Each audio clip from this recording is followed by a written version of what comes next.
আজকে থেকে 1000 বছর আগে দাকিয়ানুস বাদশার একটা সভ্যতা ছিল। এই বাদশাহ ছিল তৎকালীন সময়কার একজন জালেম শাসক। সে তার রাজ্যে শিরক প্রতিষ্ঠা করেছিল, আল্লাহ রাব্বুল আলামিনের তাওহীদকে উঠিয়ে দিয়েছিল।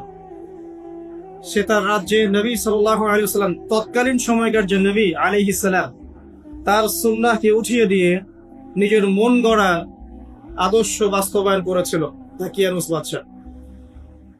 তো সেই বাদশার অধীনে থাকা 8 জন বা 9 জন উচ্চ পদস্থ কর্মকর্তার সন্তানকে আল্লাহ পাক হেদায়েত দান করেন, এবং তারাই ইতিহাসে আসহাবুল কাহফ হিসেবে পরিচিত আছে।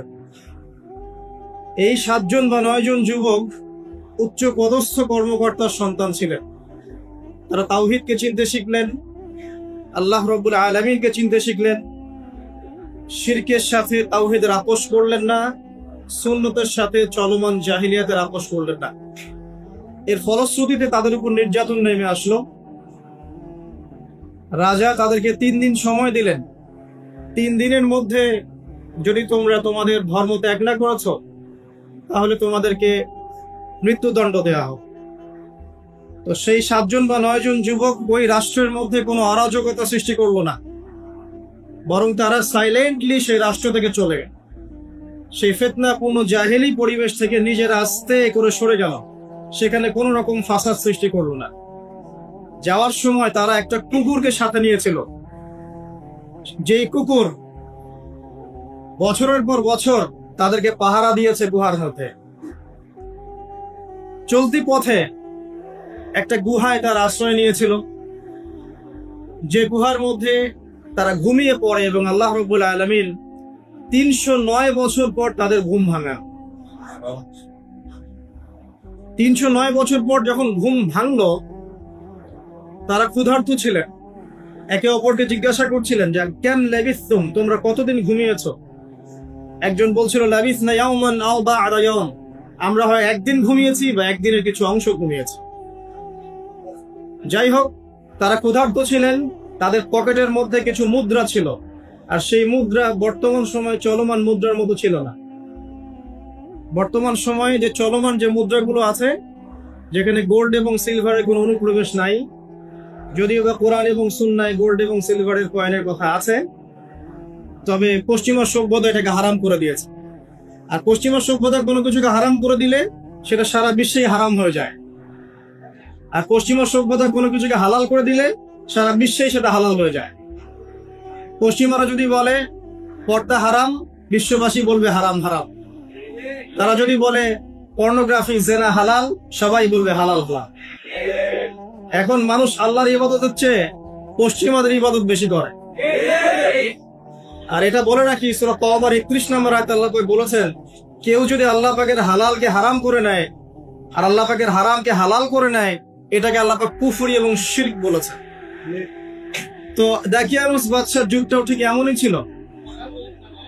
তো তারা যখন সেই মুদ্রাগুলো নিয়ে বাজারে গেল খাবার কেনার জন্য, তখন তাদেরকে অ্যারেস্ট করা হলো। কি অভিযোগে? অভিযোগটা হচ্ছে যে তারা গুপ্তধন পেয়েছে, এই অভিযোগে। কিন্তু বাস্তবিক অর্থে তারা কোনো গুপ্তধন পায়নি। তারা বলছিল, আমরা গতকাল মাত্র এখান থেকে বের হয়েছি, আজকে রাতটা এই গুহায় আশ্রয় নিয়েছিলাম, এতটুকু তারা বলেছে।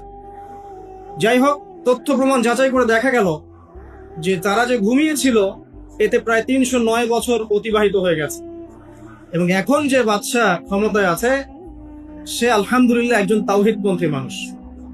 সে আল্লাহকে বিশ্বাস করে, নবী রাসূলকে বিশ্বাস করে, আল্লাহ পাকের ঐশী গ্রন্থকেও বিশ্বাস করে। তবে ওই সমাজের মানুষ একটা বিষয়কে বিশ্বাস করে না, সেটা হলো মৃত্যুর পর পুনরুত্থান বা রিজারেকশন, যেটা আমরা বলি, মৃত্যুর পর পুনরুত্থান। এই বিষয়টাকে তারা স্বীকার করে।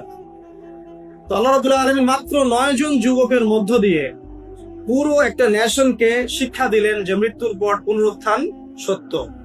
যে আল্লাহ রাব্বুল আলামিন 309 বছর ঘুম পাড়িয়ে দেখে জীবিত করতে পারেন, নিঃসন্দেহে সে আল্লাহ রাব্বুল আলামিন লক্ষ কোটি মানুষকে 1000 বছর পরেও জীবিত করতে পারবেন ইনশাআল্লাহ। এতে করে ওই পুরো সমাজটাই তাওহীদপন্থী হয়ে গেল, আলহামদুলিল্লাহ। এই হলো আসহাবুল কাহফের ঘটনা, খুব সংক্ষিপ্ত করে বললাম। এই আসহাবুল কাহফ তারা কিন্তু খুব উচ্চ পদস্থ কর্মকর্তার সন্তান ছিলেন এবং তারা ছিলেন যুবক। তারা কেউ কাউকে চিনতেন না, কিন্তু আল্লাহ পাক তাদের মধ্যে একটা হৃদয়ের বন্ধন দিয়ে দিয়েছিলেন এবং তারা ওই রাষ্ট্রে কোনো ফাসাদ সৃষ্টি করেন নাই, কোনো অরাজকতা সৃষ্টি করে নাই, তারা ভাঙচুর করে নাই, তারা হরতাল করে নাই, অবরোধ করেনি, কিচ্ছু করে নাই। তারা তাওহীদের দাওয়াত দিয়েছে, মানুষ কবুল করে নাই, তাদেরকে আলটিমেটাম দেওয়া হয়েছে, দিন পরিবর্তন করো, না হলে তোমাদেরকে মৃত্যুদণ্ড দেওয়া হবে। তারা আস্তে করে সেখান থেকে চলে গিয়েছে, জাহেলিয়াত থেকে টোটালি ডিসকানেক্ট হয়ে গেছে।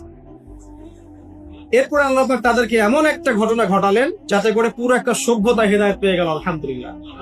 শুধু তাই নয়, এই ঘটনা কোরআনে থাকবে আর কোরআন কিয়ামত পর্যন্ত থাকবে ইনশাআল্লাহ। যত মানুষ কোরআন তেলাওয়াত করবে ইনশাআল্লাহ সবাই এই ঘটনার আলোকে হেদায়েত পাবে ইনশাআল্লাহ।